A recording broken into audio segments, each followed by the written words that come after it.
ಗೆಳೆಯರೆ, ನಮ್ಮ ಜೀವನದಲ್ಲಿ ಬರುವ ಕಷ್ಟಗಳಿಗೆ ಒಂದೊಂದು ಕಾರಣ ಇರುತ್ತೆ. ಒಂದೊಂದು ಸತಿ ಮನುಷ್ಯರಿಂದ ಮನುಷ್ಯರಿಗೆ ತೊಂದರೆ ಆದರೆ ಒಂದೊಂದು ಸತಿ ನಮ್ಮ ಕರ್ಮದ ಫಲದಿಂದ ಕೂಡ ನಮಗೆ ಕಷ್ಟಗಳು ಬರುತ್ತೆ. ಅದರಲ್ಲೂ ಶನಿ ಮಹಾತ್ಮನ ಅಪಕೃಪೆಗೆ ಪಾತ್ರರಾದರೆ ಒಂದಲ್ಲ ಒಂದು ರೀತಿ ಕಷ್ಟಗಳು ಬರುತ್ತಾನೆ ಇರುತ್ತೆ. ನೀವೇ ನಿಂದೆ ನೋಡ್ತಿದ್ದೀರಾ, ಇದೇ ಮಧುರೆಯ ಕೆರೆ. ಸೊ ಈ ಮಧುರೆಯ ಕೆರೆಯ ದಡದಲ್ಲೇ ಇರೋದೇ ಇತಿಹಾಸ ಪ್ರಸಿದ್ಧ ಶನಿ ಮಹಾತ್ಮನ ದೇವಸ್ಥಾನ.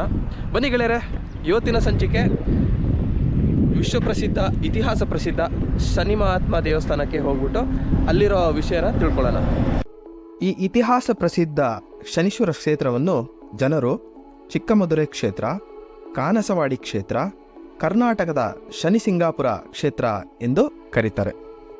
ಈ ದೇವಸ್ಥಾನಕ್ಕೆ ದಕ್ಷಿಣ ಭಾರತ ಶೈಲಿಯ ಸುಂದರವಾದ ಗೋಪುರ, ಪ್ರಾಂಗಣ, ಪ್ರದಕ್ಷಿಣಾವ್ರತ ಹೊಂದಿರುವ ಈ ದೇವಸ್ಥಾನದಲ್ಲಿ ಶನೀಶ್ವರ ಸ್ವಾಮಿಯ ಉದ್ಭವ ಮೂರ್ತಿಯನ್ನು ನೋಡಬಹುದಾಗಿದೆ. ಶನಿದೇವರಿಗೆ ಪ್ರಿಯವಾದ ಶನಿವಾರದಂದು ಇಲ್ಲಿಗೆ ಬಂದು ಎಳ್ಳು ದೀಪವನ್ನು ಬೆಳಗಿ ಭಕ್ತಿಯಿಂದ ಬೇಡಿಕೊಂಡರೆ ಎಲ್ಲ ದೋಷಗಳು ಪರಿಹಾರವಾಗುತ್ತದೆ ಎನ್ನುವ ನಂಬಿಕೆ ಇದೆ. ಹಾಗಾಗಿ ನಾನು ಕೂಡ ಅದನ್ನೇ ಪಾಲಿಸಿದೆ.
ಗೆಳೆಯರೆ, ದರ್ಶನ ಅಂತೂ ಸೂಪರ್ ಆಗಾಯಿತು.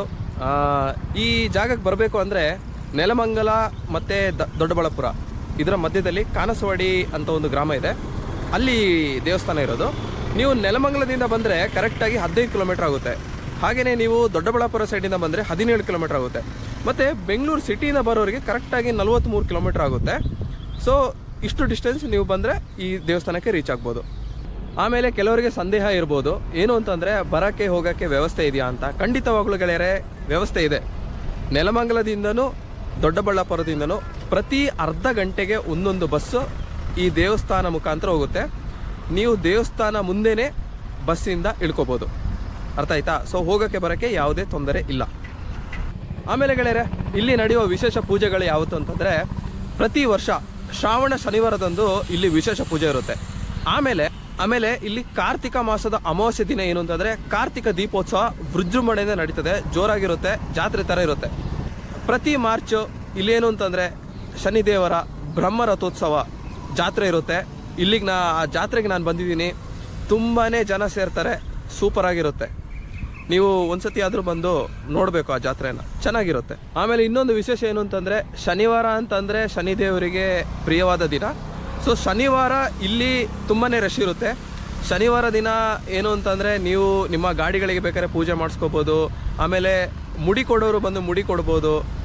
ಮತ್ತು ಇಲ್ಲಿ ಏನು ಅಂತಂದರೆ ಗಾಡಿಗಳಿಗೆ ಪೂಜೆ ಮಾಡಿದ್ರೆ ಗಾಡಿಗಳು ಯಾವುದೇ ಥರ ಒಂದು ಅಪಘಾತ ಆಗೋದು, ಅನಿರೀಕ್ಷಿತ ಘಟನೆಗಳಾಗೋದು ತಪ್ಪುತ್ತೆ ಅನ್ನೋ ನಂಬಿಕೆ ಇದೆ. ಅದಕ್ಕೆಲ್ಲ ಮೀರಿದ ವಿಶೇಷತೆ ಏನು ಅಂತಂದರೆ ಇಲ್ಲಿ ಇರೋದು ಉದ್ಭವ ಮೂರ್ತಿ, ಅಂದರೆ ಶನಿ ದೇವರ ಉದ್ಭವ ಮೂರ್ತಿ ಇಲ್ಲಿರೋದು. ಸೊ ಹಾಗಾಗಿ ಇದು ಮೋಸ್ಟ್ ಪವರ್ಫುಲ್ ಟೆಂಪಲ್ ಅಂತ ಕರೀತಾರೆ ಇಡೀ ಕರ್ನಾಟಕಕ್ಕೆ. ಸೊ ಇಲ್ಲಿ ಏನು ಅಂತಂದರೆ ನಾನು ನೋಡಿದಾಗೆ ಎಲ್ಲ ಮಿನಿಸ್ಟ್ರುಗಳು ಬಂದಿದ್ದಾರೆ, ಎಲ್ಲ ಸೆಲೆಬ್ರಿಟಿಗಳು ಬಂದಿದ್ದಾರೆ. ಪ್ರತಿಯೊಬ್ಬರು ಬರ್ತಾನೆ ಇರ್ತಾರೆ ಇಲ್ಲಿಗೆ. ಹಾಗೆಯೇ ನೀವು ಯಾವುದೇ ದೋಷ ಇರಲಿ, ಯಾವುದೇ ಶನಿಗೆ ಸಂಬಂಧಪಟ್ಟ ದೋಷಗಳಿರಲಿ, ಈ ಒಂದು ಕ್ಷೇತ್ರಕ್ಕೆ ಬಂದರೆ ಅದಕ್ಕೆ ಪರಿಹಾರ ಸಿಗುತ್ತೆ ಅನ್ನೋದು ನಂಬಿಕೆ, ಅದು ಆಗಿದೆ ಕೂಡ. ಸೊ ಗೆಳೆಯರೆ, ನೋಡಿದ್ರಲ್ಲ, ಇದಿಷ್ಟು ಬಂದು ಚಿಕ್ಕಮದುರೆಯ ಶನಿ ಮಹಾತ್ಮ ದೇವಸ್ಥಾನ ಏನಿದೆ ಅದರ ಬಗ್ಗೆ ನನ್ನ ಕಡೆಯಿಂದ ಒಂದು ಸಣ್ಣ ಮಾಹಿತಿ ಅಷ್ಟೇ. ಇದು ಇತಿಹಾಸ ಪ್ರಸಿದ್ಧವಾದ ಒಂದು ಕ್ಷೇತ್ರ. ಇಲ್ಲಿ ನೀವೆಲ್ಲರೂ ಬರಬೇಕು, ಬಂದು ಒಂದ್ಸತಿ ದೇವರ ಆಶೀರ್ವಾದ ಪಡಿಬೇಕು ಅನ್ನೋ ಒಂದೇ ಒಂದು ಉದ್ದೇಶಕ್ಕೋಸ್ಕರ ಈ ವಿಡಿಯೋ ಮಾಡಿದ್ದೀನಿ. ಸೊ ಇನ್ನಷ್ಟು ವಿಡಿಯೋಗಾಗಿ ನನ್ನ ಈ ಚಾನೆಲ್ನ ಸಬ್ಸ್ಕ್ರೈಬ್ ಮಾಡಿ ಅಂತ ಹೇಳ್ತಾ ಮುಂದಿನ ವಿಡಿಯೋದಲ್ಲಿ ಭೇಟಿ ಆಗೋಣ. ಹಾಗೆ ಲೈಕ್, ಶೇರ್ ಮತ್ತು ಕಮೆಂಟ್ ಮಾಡೋದನ್ನು ಮರಿಬೇಡ್ರಪ್ಪ. ಒಂದು ವಿಡಿಯೋ ಮಾಡೋದಂದರೆ ತುಂಬಾ ಕಷ್ಟ ಇದೆ. ಹಾಗೆಯೇ ನನ್ನ ಇನ್ಸ್ಟಾಗ್ರಾಮ್ ಪೇಜು ಮತ್ತು ಫೇಸ್ಬುಕ್ ಪೇಜ್ನ ಲೈಕ್ ಮಾಡಿ ಮತ್ತು ಫಾಲೋ ಮಾಡಿ ಅಂತ ಕೇಳ್ಕೊಳ್ತಾ ಮುಂದಿನ ವಿಡಿಯೋದಲ್ಲಿ ಭೇಟಿ ಆಗೋಣ. ಥ್ಯಾಂಕ್ ಯು ಗೆಳೆಯರೆ, ಶುಭ ದಿನ. ಜೈ ಹಿಂದ್, ಜೈ ಕರ್ನಾಟಕ.